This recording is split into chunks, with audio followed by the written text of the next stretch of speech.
नियम 105 के अंतर्गत जातिवार जनगणना की मांग को लेकर के बहुत ही अत्यंत महत्वपूर्ण, लोक महत्व और अवर्णनीय सूचना के माध्यम से मैं आपके माध्यम से सरकार से कहना चाहता हूं कि जातिवार जनगणना आज जन जन की मांग है और मान्यवर भारतीय जनता पार्टी भी समय समय पर इस मांग को उठाती रही है। 2010 में पार्लियामेंट में बोलते हुए भारतीय जनता पार्टी के तत्कालीन वरिष्ठ नेता गोपीनाथ मुंडे जी ने कहा था कि यदि जातिवार जनगणना 2011 में प्रकाशित नहीं की जाती तो पिछड़े वर्ग 10 साल पीछे हो जाएंगे, पिछड़े वर्ग के लोग 10 साल पीछे हो जाएंगे। मानवर 2019 में तत्कालीन गृह मंत्री भारत सरकार माननीय राजनाथ जी ने अपनी चुनावी सभाओं के माध्यम से इस बात के लिए आश्वस्त किया था कि हम फिर से सत्ता में आएंगे तो जातिवार जनगणना कराएंगे। यहां तक कि माननीय प्रधानमंत्री नरेंद्र मोदी जी ने भी जिस समय पिछड़ा वर्ग आयोग के गठन की घोषणा कर रहे थे उसी समय यह भी कहा था कि हम जातिवार जनगणना कराएंगे। यहां तक कि सामने बैठे हमारे नेता सदन, इन्होंने भी कई मौकों पर इस बात को सार्वजनिक रूप से स्वीकारा भी, कहा भी कि सरकार जातिवार जनगणना कराएगी। समय समय पर सत्ता और विपक्ष के लोग जातिवार जनगणना की मांग उठाते रहे हैं। पार्लियामेंट में भी, विधानमंडल में भी, सड़क पर भी और विभिन्न आंदोलनों के माध्यम से भी इस बात की मांग उठाई जाती रही है। मानवर यद्यपि जातिवार जनगणना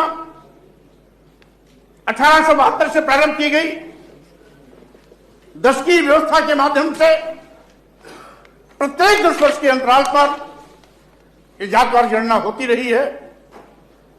1921 तक जातिवार जनगणना सार्वजनिक की गई और आज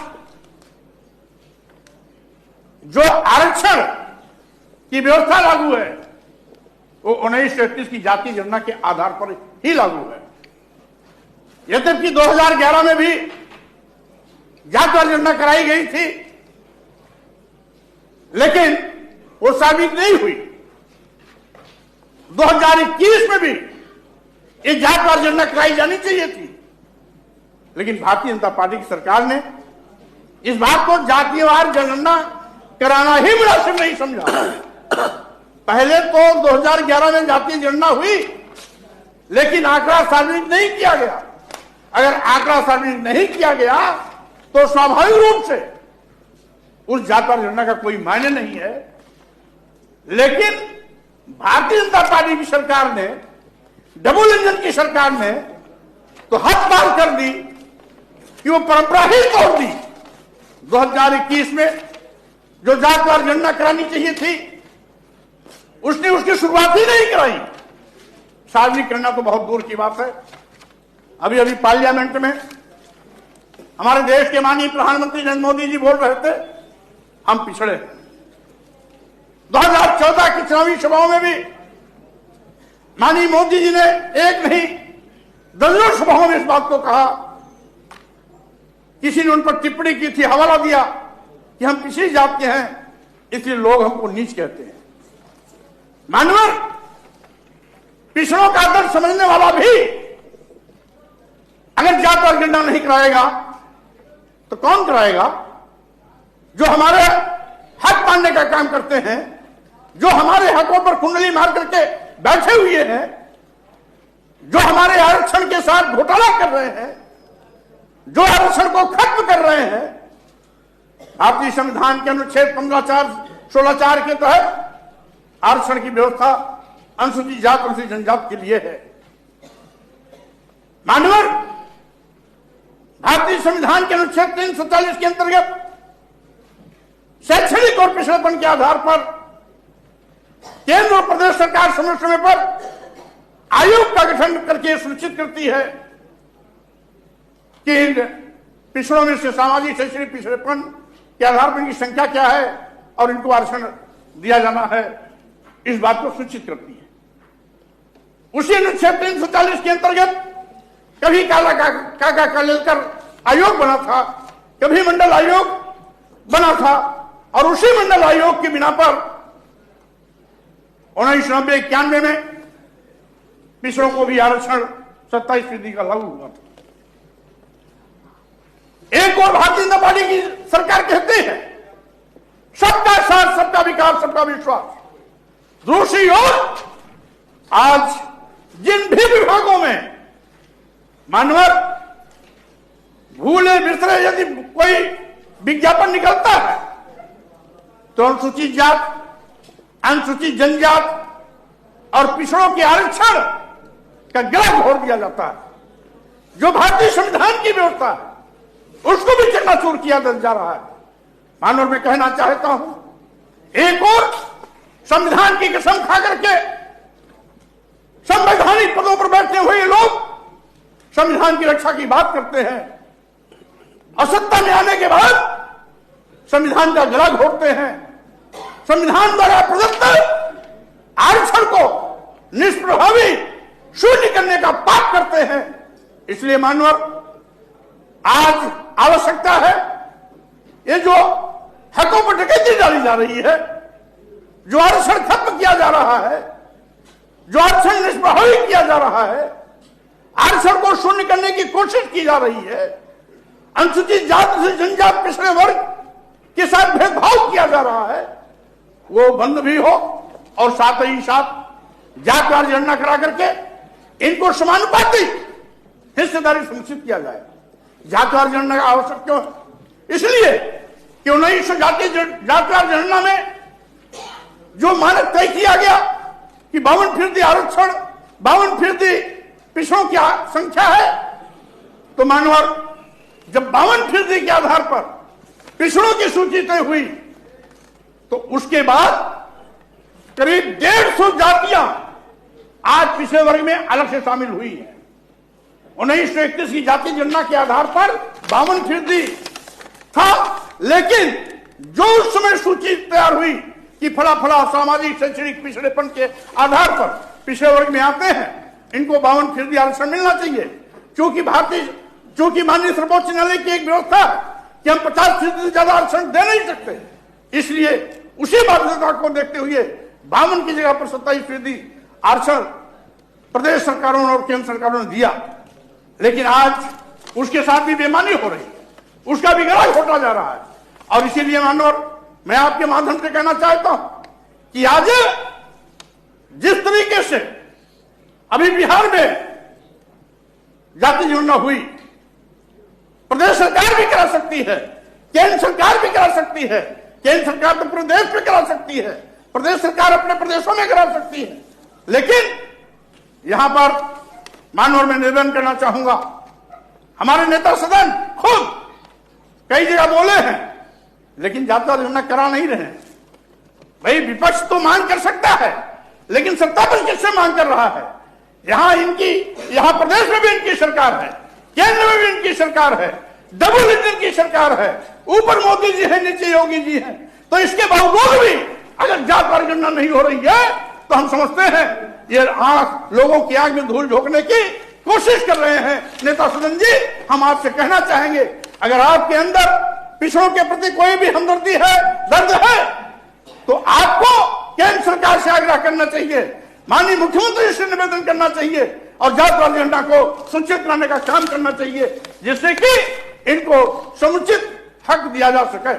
मानव जहां पर 150 जातियां जो पिछड़ों में अब शामिल हुई हैं, उनको अगर उनकी संख्या जोड़ लिया जाए तो पिछड़ों की आबादी जाएगी लगभग 70 के लगभग।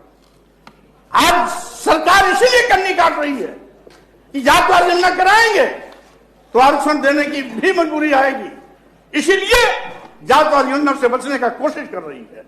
मानो मैं आपके माध्यम से कहना चाहता हूं, आखिर ये अनुसूचित जात, अनुसूचित जनजात और पिछड़े वर्ग जिनकी आबादी देश में 85% से भी ज्यादा है, क्या कसूर है कि अब तक जो संविधान ने भी इनको आरक्षण की व्यवस्था कर दी थी उसका भी कत्लेआम किया जा रहा है। नारा कुछ और करनी कुछ, सबका साथ सबका विकास नारा, और यहां घोटा जा रहा है गला अनुसूचित जात का, अनुसूचित जनजात का, पिछड़े वर्गों का आरक्षण का किया जा रहा है कत्लेआम।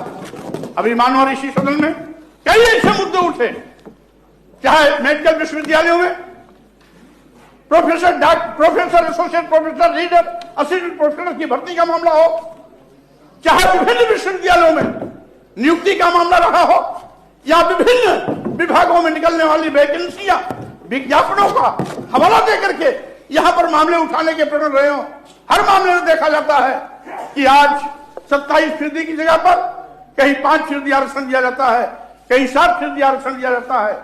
और schedule caste, schedule tribe, backward जो हमारे 22-23% जिसका आरक्षण मिलना चाहिए उनको कहीं 4% दिया जाता है, कहीं 5% दिया जाता है, कहीं किसी विज्ञापन में अनुसूचित जात का हक पूरा का पूरा उड़ा दिया जाता है, तो किसी विज्ञापन में शेड्यूल ट्राइब को 0 पर ला दिया जाता है, तो किसी विज्ञापन में पिछड़ों को भी 0 पर आउट कर दिया जाता है। आज जिस तरीके से ये आज अन्याय हो रहा है मानव, इसके लिए मैं आपके माध्यम से कहना चाहूंगा, ये सदन इसीलिए होती है कि जो जनहित के मुद्दे हैं उस पर समय समय पर चर्चा हो, सरकार संज्ञान ले और संज्ञान लेकर के उन समस्याओं के निस्तारण के लिए प्रभावी कार्रवाई की कोशिश करें, प्रभावी कार्रवाई करें। और साथ ही साथ मैं आपके माध्यम से भी कहना चाहता हूं, मानव कभी कभी होता है जब संरक्षण की बात आती है, आज संरक्षण की भी बात आ रही है, क्योंकि इनके साथ नाइंसाफी हो रही है, हकल भी हो रही है। सरकार खुद आज इनके आरक्षण के साथ कहीं न कहीं घालमेल कर रही है। आप मानव जब संरक्षण की बात आती है तो जंगलों में शेर और बाघों की भी का सर्वे कराया जाता है, उनकी भी गिनती कराई जाती है। और मानव मैं आपसे कहना चाहता हूं, माननीय प्रधानमंत्री जी तो बार बार कहते हैं कि हम पिछड़े हैं, अभी भी बोला, लेकिन पिछड़ों के दर्द को समझने की कोशिश नहीं कर रहे हैं। हम आपके माध्यम से केवल इतना निवेदन करना चाहेंगे, सरकार खुद इस बात का संज्ञान ले, माननीय प्रधानमंत्री से स्वयं अनुरोध करे। और हमारे नेता सदन तो इतने प्रभावशाली व्यक्ति हैं, इतने प्रभावशाली नेता हैं कि माननीय प्रधानमंत्री से हर हफ्ते एक बार मुलाकात होती है, कम से कम। अगर हर हफ्ते एक बार मुलाकात होती है तो कम से कम पिछड़ों के दर्द को भी बयां करें, क्योंकि आप भी पिछड़े ही हैं। इसलिए मानव मैं आपके माध्यम से ये निवेदन करूंगा, इस लोक महत्व के अवर्णनीय प्रश्न पर सदन की सारी कार्रवाई रोक करके चर्चा कराने का कष्ट करें, जिससे कि कम से कम सरकार की भी नियत जाहिर हो जाए और साथ ही साथ ये पिछड़ों को धोखा देने वाले लोगों का चेहरा भी नकाब हो। साथ ही साथ जो इनका नारा है सबका साथ सबका विकास, उसका भी भंडा फूटे कि आज पिछड़े बनकर के पिछड़ों का गला घोटने वाले लोग कौन हैं, जो सत्ता में बैठे हुए लोग आज पिछड़ों को गुमराह करने की कोशिश कर रहे हैं। इन्हीं शब्दों के साथ मानो मैं इस सूचना पर चर्चा कराने की मांग करता हूं। बहुत बहुत धन्यवाद।